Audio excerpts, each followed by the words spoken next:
Liverpool kini memiliki banyak pilihan gelandang di lini tengah, seperti Alexis McAllister, Ryan Gravenberch, Wataru Endo, Curtis Jones, dan Tyler Morton. Selain itu, ada juga James McO'Neil, yang masih berusia 20 tahun. Meskipun demikian, Liverpool dikabarkan ingin memperkuat kedalaman skuadnya di posisi tersebut. Mereka dilaporkan sedang mencari pemain yang tepat untuk menambah kekuatan di lini tengah.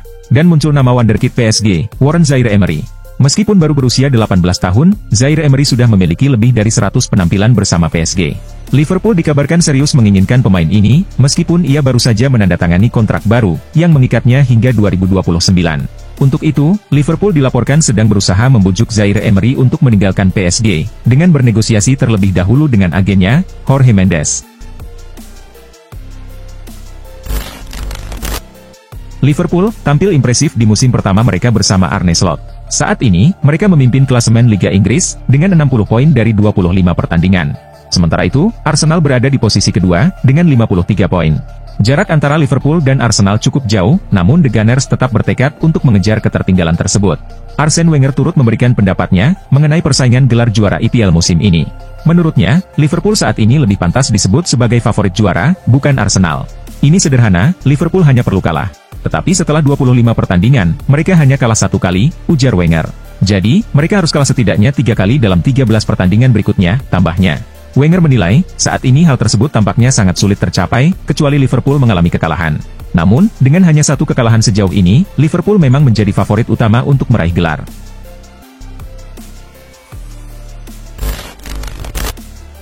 Wasit Jose Manuel Munira menjadi sorotan setelah memicu kontroversi dalam pertandingan Real Madrid melawan Osasuna. Terutama, karena keputusannya yang merugikan Real Madrid, seperti mengabaikan pelanggaran yang seharusnya menjadi penalti untuk Vinicius Junior, dan memberikan kartu merah langsung kepada Jude Bellingham. Real Madrid mengkritik keras keputusan tersebut, menuduh adanya ketidakadilan. Sebagai tindak lanjut, Federasi Sepak Bola Spanyol memulai investigasi terhadap Montero, terkait potensi konflik kepentingan. Karena keterlibatannya dalam perusahaan manajemen olahraga, Talentus Sports. Jika terbukti melanggar peraturan, Montero bisa menghadapi denda hingga 100.000 euro, dan larangan menjadi wasit selama 5 tahun. Namun, penyelidikan ini masih berada pada tahap awal.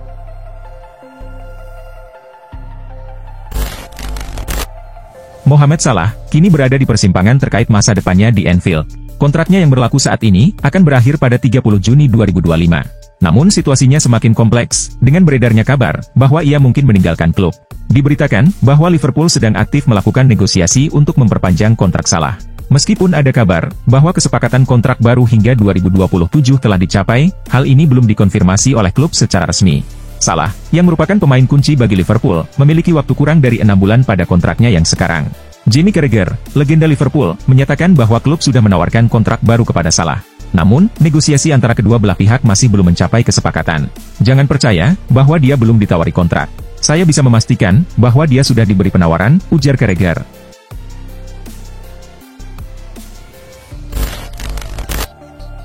Alexander Isak, telah menunjukkan penampilan yang luar biasa di Premier League musim ini. Karena hal itu, banyak klub tertarik merekrut penyerang asal Swedia ini, salah satunya adalah Arsenal. Namun menurut Carragher, Liverpool mungkin juga akan terlibat dalam perburuan Isak pada musim panas mendatang. Ia berpendapat, bahwa beberapa penyerang Liverpool kemungkinan akan hengkang, dan Arne Slot mungkin akan mempertimbangkan Isak. Carragher pun mengungkapkan kebingungannya, mengenai rumor Isak ke Arsenal. Mengingat Arsenal memang sangat menginginkannya, namun bukan hanya mereka yang membutuhkan penyerang tengah. Menurut Carragher, Liverpool pun sangat mungkin mencari penyerang baru. Dan jika Isak tersedia, Arsenal mungkin akan tertarik, namun Liverpool juga akan ikut bersaing.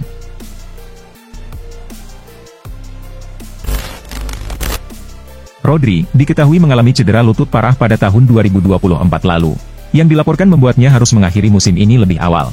Namun, baru-baru ini muncul kabar, bahwa Rodri bisa kembali bermain sebelum musim ini selesai. Hal ini, terlihat dari keputusan Manchester City untuk mendaftarkan Rodri dalam skuad Liga Champions mereka untuk sisa musim ini. Dalam wawancara terbarunya, Rodri mengungkapkan kondisi pemulihan cederanya, dan mengakui bahwa kondisinya semakin membaik. Ia merasa lututnya semakin stabil, dan terus menunjukkan perkembangan positif setiap harinya. Saya merasa semakin baik saat ini. Secara mental, saya merasa tidak ada masalah. Bahkan, lutut saya pun sudah terasa lebih stabil, kata Rodri. Ia pun optimis, bisa kembali bermain untuk Manchester City sebelum akhir musim ini.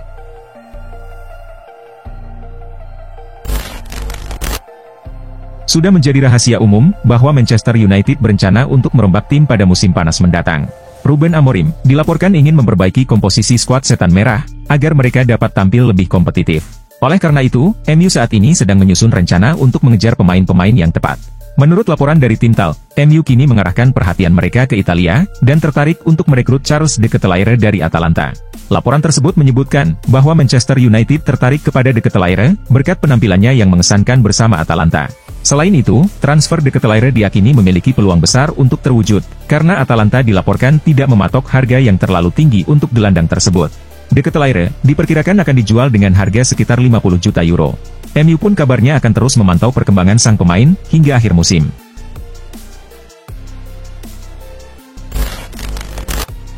Kyle Walker bergabung dengan AC Milan dengan segudang pengalaman, termasuk gelar Liga Champions yang diraihnya bersama Manchester City pada 2023. Pemain asal Inggris tersebut berharap dapat mengulang kesuksesan serupa bersama Rossoneri.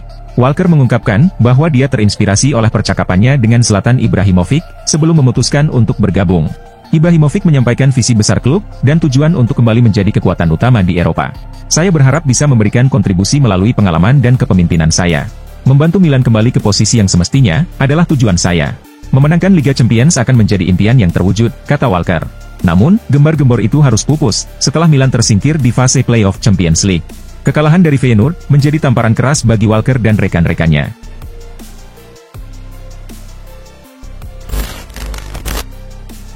Seperti yang sudah diketahui, Amorim baru saja 3 bulan melatih Manchester United, setelah direkrut pada November 2025 untuk menggantikan Erik ten Hag. Kepemimpinan Amorim di MU, sejauh ini bisa dibilang kurang lancar. Tim Setan Merah belum menunjukkan kestabilan, dan masih sering meraih hasil buruk. Vicajes melaporkan, bahwa kondisi ini membuat pihak manajemen MU khawatir, dan mereka sedang mempertimbangkan kemungkinan pemecatan Amorim. Laporan tersebut mengungkapkan, bahwa manajemen merasa cemas dengan performa tim, yang saat ini menempati posisi ke-15 di klasemen sementara IPL. Jika Amorim tidak segera memperbaiki kondisi tim, ada kemungkinan MU akan terdegradasi, dan manajemen akan mengambil tindakan sebelum hal itu terjadi. Selain itu, dilaporkan bahwa manajemen sudah memiliki calon pengganti Amorim, yaitu Thomas Frank.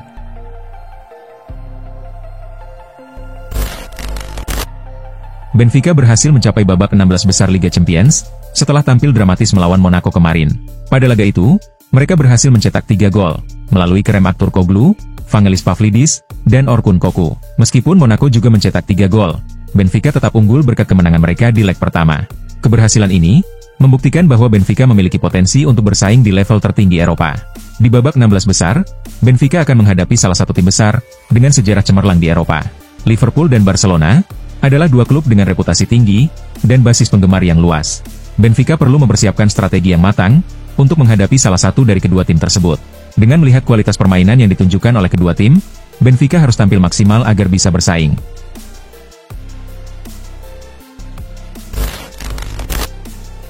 Mantan Direktur AC Milan, Zvonimir Boban, memberikan kritik tajam terhadap Theo Hernandez, setelah ia mendapatkan kartu merah saat melawan Feyenoord. Boban menilai, insiden tersebut sebagai kesalahan besar. Theo Hernandez sudah melakukan hal ini selama bertahun-tahun, kata Boban. Saya heran, tidak ada yang memperingatkannya, atau memperbaiki sikapnya. Kartu kuning kedua itu sangat tidak masuk akal, tidak pantas, dan tidak sportif. Boban juga menyoroti penurunan performa Theo musim ini. Sejak awal musim, kita melihat Theo yang berbeda. Dia terlihat kurang bersemangat dan tidak memiliki motivasi, tambah Boban. Dulu dia bukan bek yang hebat dalam bertahan, tapi dia berkembang pesat. Namun musim ini, sepertinya dia tidak berusaha sama sekali. Secara moral, ini adalah kesalahan besar.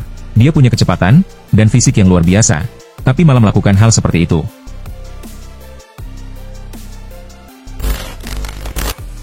Mantan pelatih Manchester United, Benny McCarthy, baru-baru ini memberikan ulasan menarik, dengan menyatakan, bahwa Manchester United sempat sangat serius, dalam upaya merekrut Harry Kane pada tahun 2023 lalu. Harry Kane adalah target utama kami di musim panas 2023, kata McCarthy. Ia menjelaskan, bahwa Erik ten Hag sangat menginginkan Kane sebagai ujung tombak MU. Sayangnya, upaya mereka terhalang oleh harga yang terlalu tinggi. Jika Kane pindah dari Spurs ke United, harganya akan melonjak, lanjut McCarthy. Erik ten Hag sangat ingin Kane menjadi striker kami. Namun, ketika Anda mengeluarkan lebih dari 100 juta pounds, Anda menginginkan pemain yang serba bisa. McCarthy menilai, bahwa MU seharusnya lebih memilih mendatangkan Kane pada saat itu, daripada Højlund. Karena, striker tersebut bisa memberikan banyak kontribusi bagi Setan Merah.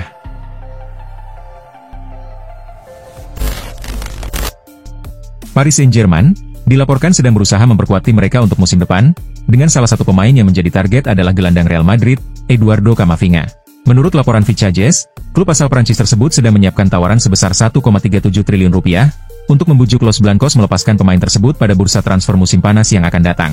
Ketertarikan PSG terhadap Camavinga didasarkan dengan kebutuhan mereka untuk memperkokoh lini tengah, terutama dengan kemungkinan kepergian Fabian Ruiz yang dapat menciptakan kekosongan di posisi tersebut. Pelatih Luis Enrique percaya bahwa kehadiran gelandang Real Madrid itu dapat memberikan keseimbangan dan energi yang lebih baik bagi tim, serta mendukung upaya membangun skuad yang lebih kompetitif di musim mendatang.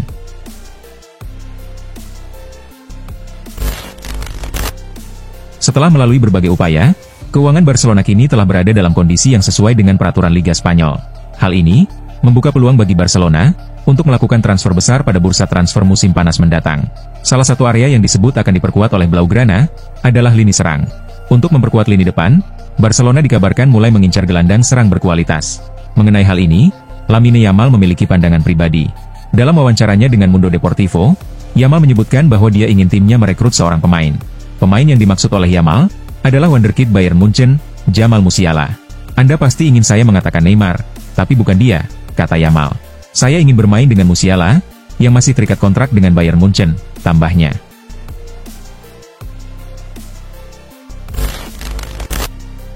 Barcelona bersiap untuk belanja besar pada musim panas 2025, dengan fokus utama memperkuat posisi bek kanan.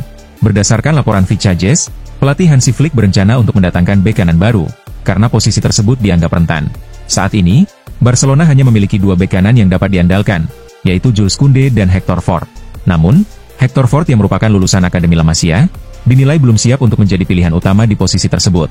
Oleh karena itu, Koundé kekurangan pelapis yang dapat dipercaya oleh Flick. Dan Oscar Mingueza menjadi salah satu nama yang berpotensi direkrut Barcelona, mengingat dia merupakan lulusan La Masia.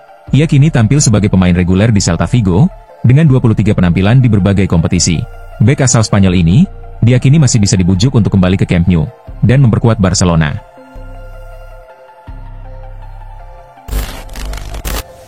Setelah menjadi pencetak gol terbanyak dalam sejarah timnas Inggris, Kane pastinya tertarik untuk mencatatkan namanya di buku sejarah Premier League. Pada awal musim 2025-2026, Kane akan berusia 32 tahun, di mana ia juga sudah habis kontrak dengan Bayern Munchen. Arsenal pun dikabarkan tertarik untuk merekrut Kane, meskipun bergabung dengan rival berat Spurs tersebut hampir tidak mungkin terjadi. Sementara itu, Manchester United juga disebut berminat untuk membawa Kane kembali ke Inggris. Namun, Kane tetap tenang menanggapi rumor ini. Ia menyatakan, masih merasa bahagia di Bayern Munchen, dan tidak memberikan komentar terkait klausul pelepasannya. Menariknya, ia juga tidak menutup kemungkinan untuk kembali ke Tottenham. Jurnalis Ben Jacobs pun mengungkapkan, bahwa kepulangan Kane ke Spurs bisa saja terwujud.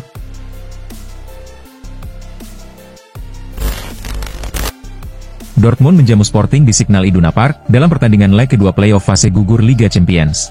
Pada leg pertama di Lisbon pekan lalu, Dortmund meraih kemenangan 3-0.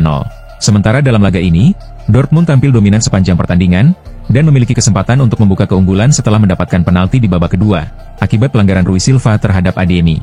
Namun, kiper Sporting tersebut berhasil menebus kesalahan, dengan menggagalkan tendangan penalti Guirassy. Sebagai finalis Liga Champions musim lalu, Dortmund kini bersiap menghadapi Aston Villa atau Lille di babak 16 besar bulan depan. PSG menjamu Brest di Parc des Princes, dalam pertandingan leg kedua playoff fase gugur Liga Champions.